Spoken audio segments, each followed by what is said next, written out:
vários momentos na Bíblia em que o jejum, ele é dito, ele é vivido pelo próprio Cristo, ele é instruído, embora não haja uma ordem imperativa, mas subentende-se que Cristo queria que nós jejuássemos. Então, vamos devagar e nós vamos compreender esse conceito hoje de um modo bem rápido. Mateus capítulo 6, o verso 16 e 18, diz assim: E quando jejuardes, não vos mostreis contristados como os hipócritas, porque desfiguram os seus rostos, para que aos homens pareça que jejuam. Em verdade vos digo que já receberam o seu galardão. Tu, porém, quando jejuardes, unge a tua cabeça e lava o teu rosto, para não pareceres aos homens que jejua, mas a teu Pai que está em secreto, e teu Pai que vem em secreto te recompensará publicamente.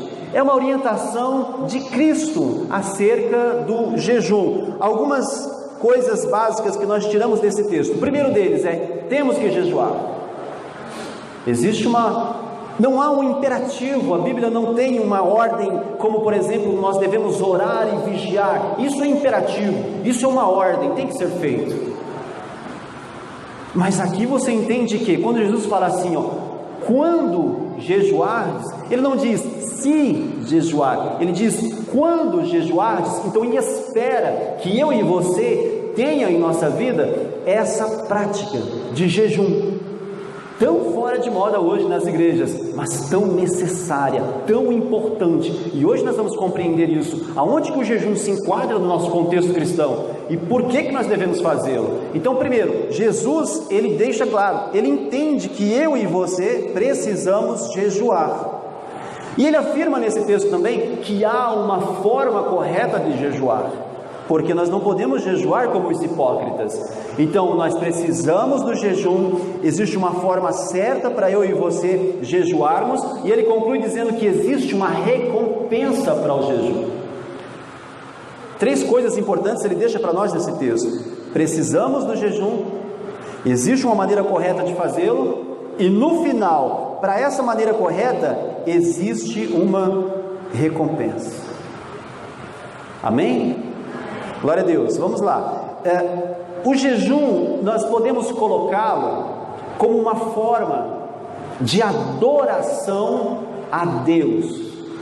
Como nós lemos lá no princípio, onde ele foi instituído, é o momento em que as pessoas se isentavam dos trabalhos, se abstinham dos alimentos para poder encontrar a presença e a graça de Deus, ou o perdão de Deus, ou a comunhão com Deus, porque expiação, amados, ela tem essa conotação. Você está buscando o perdão por culpas que você tem, o perdão de pecados que você tem. Essa é a ideia da expiação, e isso é a mesma coisa que jejum. Em traduções diferentes você vai ver que algumas Bíblias falam de jejum, naquele mesmo texto lá, e em outros textos explicam isso também. Então veja uma coisa, o jejum, amados, ele funciona com esse caráter inicial, em que eu e você estamos buscando a presença de Deus, a comunhão com Deus, o alimento da fé, e não propriamente uma bênção, ou propriamente um milagre.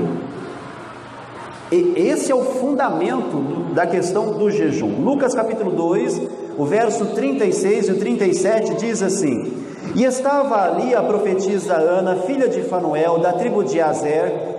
Esta era já avançada em idade e tinha vivido com o marido 7 anos desde a sua virgindade.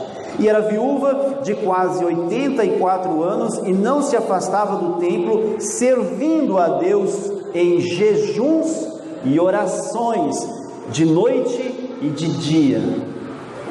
Amém? Servindo a Deus em jejum e orações, de noite e de dia. Perceba que aqui não há um contexto de petição, há um contexto de adoração.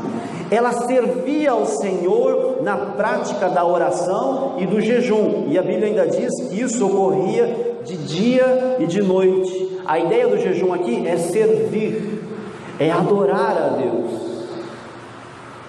Observe então que não existe um contexto de petição.